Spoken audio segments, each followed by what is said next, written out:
And in my job, I get to meet different kind of people in different countries, different cultures.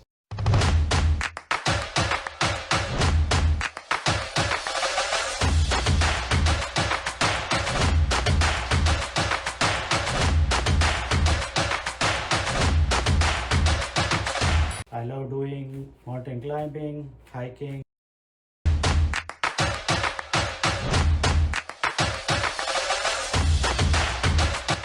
Well, as the name suggests, I am a bundle of joy. As they call me, the happy meal at college.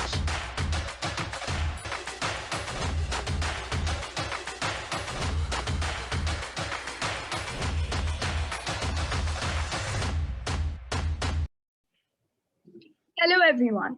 I'm Harshita, your host for today. Well, as the name suggests, I am a bundle of joy. As they call me, the happy meal at college. Well, by that being said, I'm more than excited to be a part of this conversation and gain immense knowledge by the end of this. Our guest speaker for today is someone who has been actively taking part in helping businesses to help themselves by improving on business processes and use ERP as a tool. When people are happy, they say they are on top of the world. But our speaker for today was on top of the world in literal sense. I'm profusely overjoyed to take this opportunity to introduce our speaker for today, Mr. Gopal Halapeti, mountaineer who has conquered the Mount Everest. Yes, you heard it right, the Mount Everest. Mr. Gopal Harapeti is currently a solution architect at Infor US, but most importantly, a passionate mountaineer to have achieved this milestone. He is a perfect mix of hard work and dedication, and his achievements prove them all. It takes unwavering self belief, ability to manage fear, to be confident with your abilities, with immense mental endurance, sharp focus, and bulletproof positivity, and much more to accomplish what you have, sir. As he believes the role of a leader is not to come up with all the great ideas. The role of a leader is to create an environment in which great ideas can happen. We're extremely happy to have you here, sir, and honored for giving us this opportunity to learn from you. Welcome to Tech Talk, hosted by Zamet Labs. Before we start off, if you could just give us a gist about your entire experience or your journey throughout. As you said, the role of a leader is to, I just wanted to say this, leader is to create the environment. Also, the role of a leader is to create more leaders, not followers. So, Right. okay. So, yeah, with my journey, my career life or my adventure lives and all that, basically, I enjoy both. I have no complaints and I love my job. And in my job, I get to meet different kind of people in different countries, different cultures, different knowledges. So I get to learn things, I get to teach things. So I enjoy that part. As far as my adventure life concerned, I love doing mountain climbing, hikings, running marathons. So I enjoy that. Like I go to any country, I went to France, I just wanted to run, I went around running around I, spontaneous, do things, have fun. Yep. So people often say it's difficult to learn data science or climb the Mount Everest, for example. You've succeeded in both, probably the best of both the worlds. So do you have any suggestion for youngsters as to how to approach any learning that you want to take up in life in general? Okay, let me start with saying the way I follow, no pain, no gain, right? So you got to work hard, you got to hustle, then you get to the results, whatever you would like to have. And as far as the data science is concerned, everything we do in in our software world or any business process world, everything we do is for some business to improve or do better and get better results, right? So first of all, we need to have the inclination to learn different kind of businesses. Suppose you put me in Boeing, I want to go and learn how do they make things, what do they do, how do they handle things. For example, when they make Boeing plane, back in 98, I think I was there. When they make the Boeing plane, it has so many parts in it to make sure they don't miss one part. You cannot leave one part on the plane and start running and trying to take off, right? So to maintain those kind of things, they meticulously go through each and everything and make sure that is in place, so that when the plane is done, take it out of it, put it to the side, and get it off the hanger. So likewise, so meticulously going through every process so that the data science can get its fundamentals built correctly, so that you can build your career as well on that part of it. That's how I think. Like you said, I think fundamentals play a very strong role, because that's the foundation for anything, any step you take ahead. So that's Yeah. like a really important aspect, right? Yeah, and So- no shortcuts for hardworking. So True, very true. This is just an add-on to the previous question. So, is there any particular route map that a fresher can adhere to or abide by, to if they want to create a career in data science? Again, it depends where, I mean, exactly when you say in data science, also several splits, right? Which way you want to go. For example, if I want to go, which is my line, is to go in help every customer given in any part of the world and help him improve his business processes. So obviously, when you do that, there is data in the background which you're going to use to help him to understand, and also for us to understand and make him understand the better solutions and all that. So there you need to decide which way you want to go. There is technical, there is functional, there is database level, there is infrastructure level, there is networking level, all these things. Once you decide on that, then you want to build on those things in a way that, like, getting into the details of it. I don't know whether I answered your question satisfactory. Yeah. Probably at least people who listen to this will get a vague idea as to how to approach if they are planning to ever make a career in data science. At least like the first step, as you said, decide to which functional area do you want to take under data science. Yeah. And also for you to ask me detailed questions, I don't think we have enough time, but because I also do counseling to people. So when I do that, like, obviously, like, there are different problems. People have, oh, okay, I am like this, why am I like this, things like that. Or, oh, okay, I'm doing this wrong, how do I do it correct, those kind of things.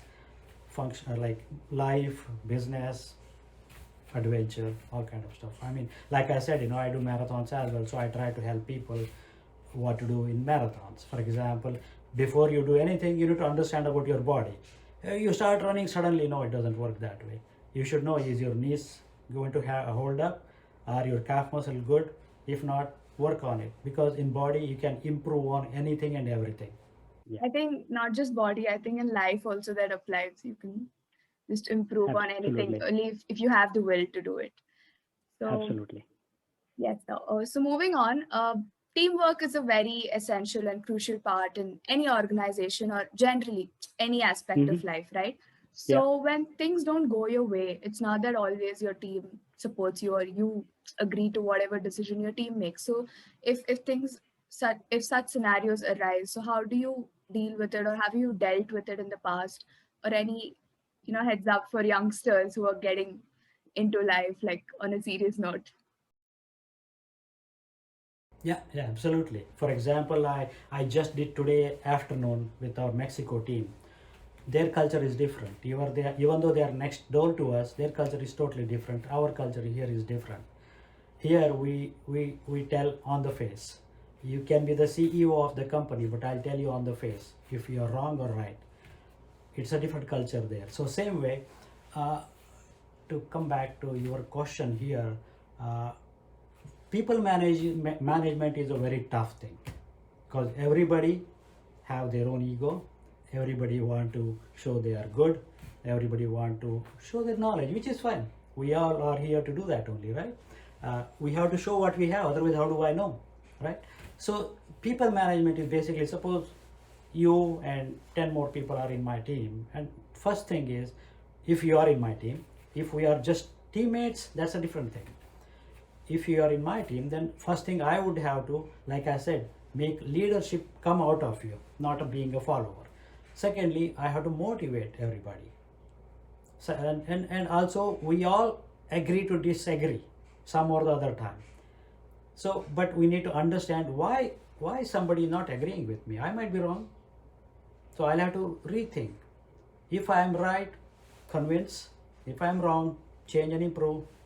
That's something, because often when there are this sort of disagreements amongst your team players, you don't often, the first question like, why didn't they agree? But the first question that you have to like, am I wrong somewhere, or just rethink or just analyze the whole situation in order to get both the perspectives as to why there's no conclusion on the topic. So that's something really nice, I think all of us will learn.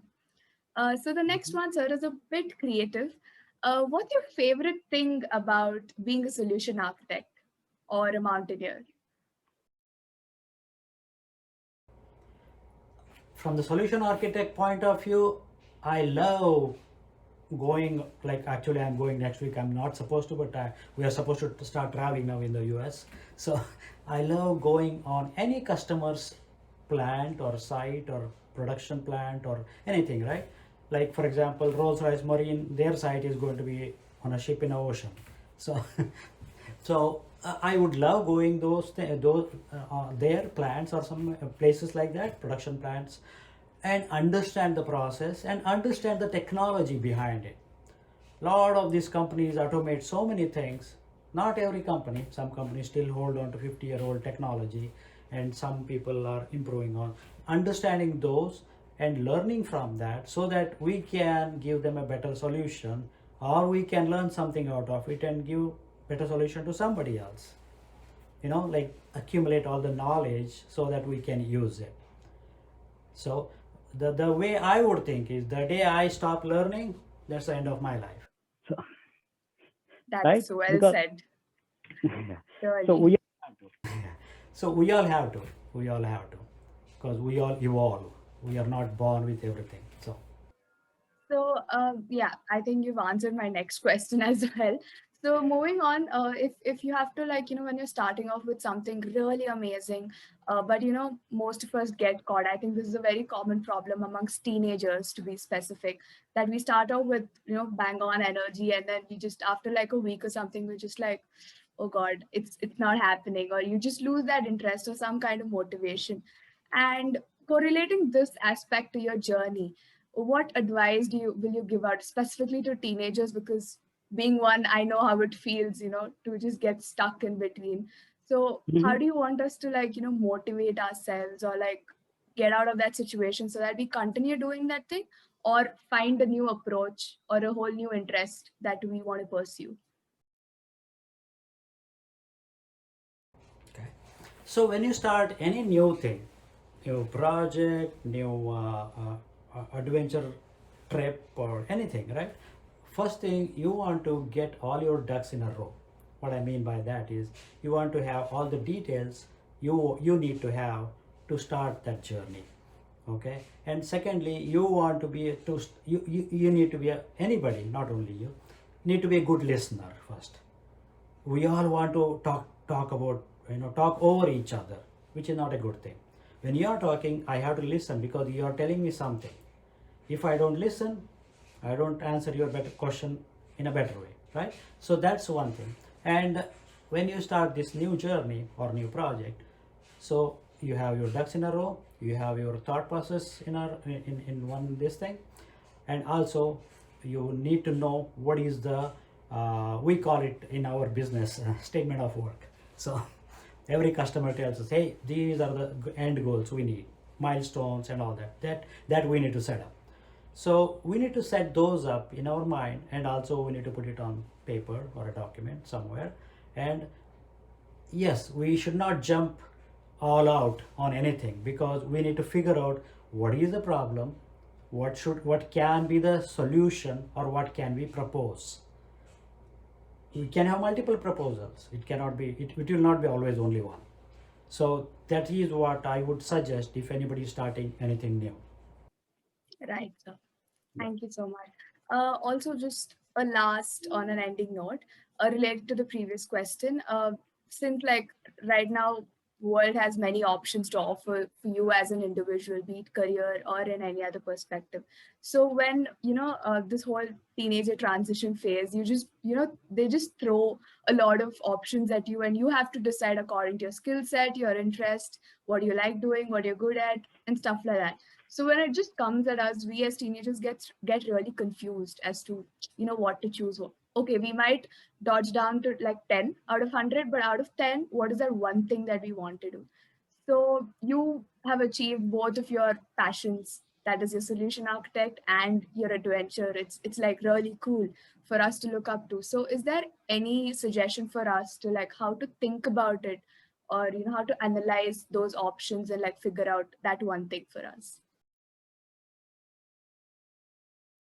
Okay, first of all, one thing we all have to remember, not only you or anybody, whoever is in the career to build up, which we all are all the time, be focused.